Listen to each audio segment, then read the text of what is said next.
La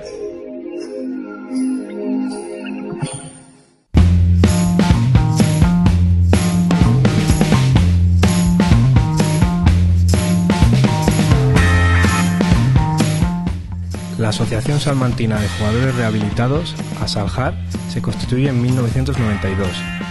Esta asociación, sin ánimo de lucro, desempeña un servicio social muy importante en Salamanca. La finalidad fundamental es acoger, reunir e integrar a personas con problemas relacionados con el juego de azar y de apuesta, y a sus familiares, para ayudarles a superar este problema y sus desagradables consecuencias. Con las nuevas tecnologías como Internet o los teléfonos móviles, ASALJAR denuncia que cada vez son más los jóvenes que padecen esta adicción y consideran que cuando se encuentran con estas adicciones tapadas ya están en fases muy avanzadas. ¿Qué funciones desempeña su asociación? Bueno, las funciones que desempeña, primero es... hacemos campañas de sensibilización social. Eso es, bueno, decir a la gente que estamos ahí. Aprovechamos pues varias épocas, sobre todo ahora que es el Día Nacional Sin Juego, el día 29, pues precisamente más para potenciar a la gente de que es un problema que está ahí, recordarle a las familias que es un problema que tiene solución, y que es una enfermedad y que como tal hay que tratarla. Que no sirve decir se pasará con el tiempo. Ninguna adicción se pasa con el tiempo. Con el tiempo, si no se le hace frente y se le cura, se agrava. Con el tiempo se agrava. ¿Y qué es la función que hacemos? Bueno, pues primero la de información, la de acogida, que llamamos.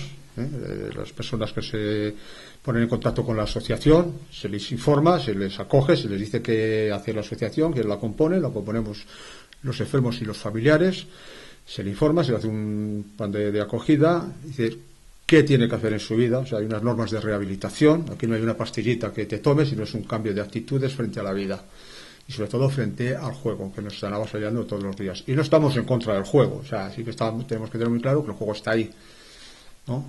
Lo que sí está claro que, como todo en la sociedad, también tienen una parte que perjudica a una serie de personas, ¿no?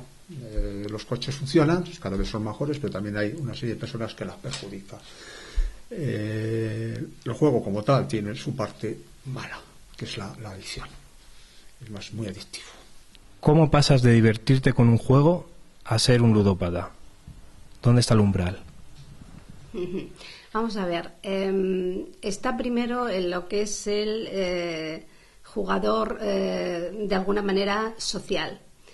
Después de que eso de alguna forma lo podemos ser o haber sido todos, ¿no? Porque el juego, no lo olvidemos, está intrínsecamente relacionado con la persona, es decir, desde que eres pequeño juegas a cosas, etcétera, etcétera.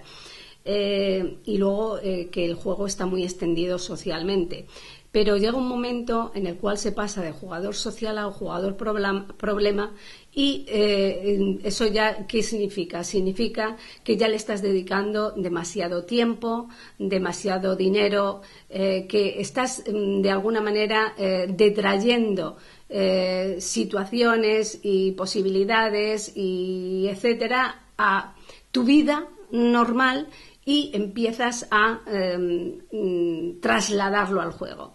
Y después de que eso ocurre en esa fase última, es decir, la fase última es la ludopatía. ¿Cuándo se pasa de jugador problema a ludopatía? Pues yo diría que es un proceso ya progresivo, por decirlo de alguna manera, en el cual ya cada vez más el juego ocupa tu vida, cada vez minimizas más los problemas que el juego te da y maximizas más las posibles ganancias, etcétera, etcétera, y cada vez tienes una dependencia emocional mayor del juego y es más difícil que salgas de él sin ayuda. Existen nuevas adicciones con las nuevas tecnologías, Internet, teléfonos móviles. ¿Cómo afectan estas nuevas tecnologías en, por ejemplo, el colectivo de los jóvenes? Sí, vamos a ver. Lo cierto es que efectivamente estamos ante una situación que, como decía Félix antes, va cambiando, es decir, el juego va cambiando en función de los tiempos. Y ahora podríamos decir que en este momento actual, pues efectivamente las nuevas tecnologías están ocupando una parte muy importante de lo que es el juego y de lo que es la adicción.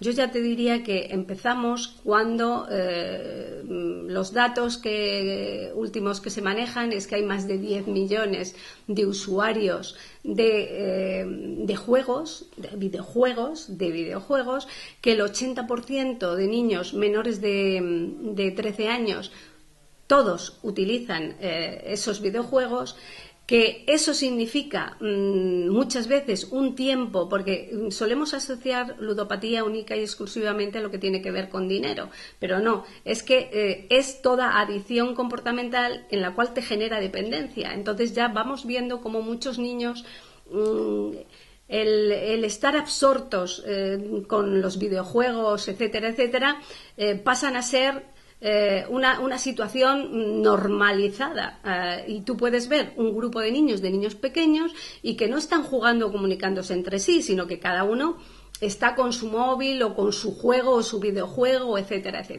¿Esto qué quiere decir? Que es muy fácil pasar de una situación a otra y a otra y a otra. Y aquí hemos podido comprobar, yo cuando hago las historias clínicas, que muchos de ellos, la gente un poco más joven, casi todos han pasado por ese proceso. Es decir, sus primeros comienzos han sido a través del videojuego, etcétera.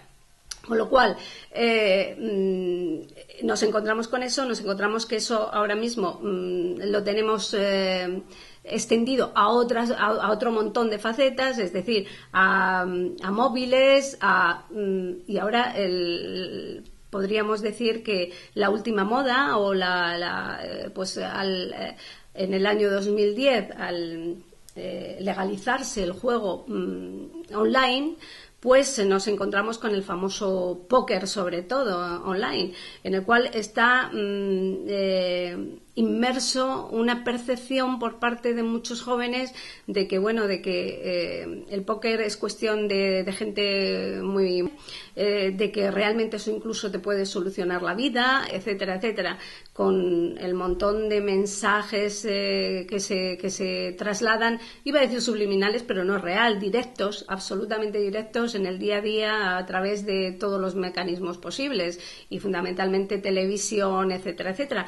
Los últimos datos son que en el año 2012 son 3.000 millones de euros lo que se han gastado la gente en juegos de azar por online, con lo cual quiere decir, y va subiendo, ha subido en el último año un 19%.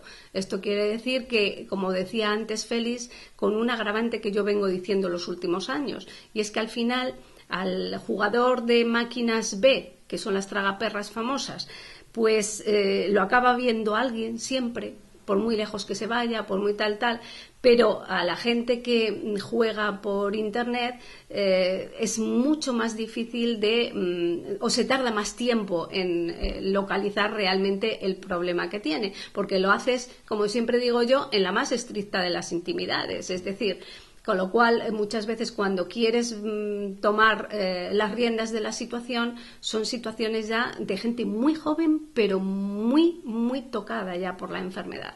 Con lo cual yo lanzaría un poco el speech final en función de que la gente joven entienda que siempre que se le dedica mucho tiempo a algo en detrimento de otras cosas que deberían de formar parte de tu vida, tienes que empezar a pensar si no tienes un problema.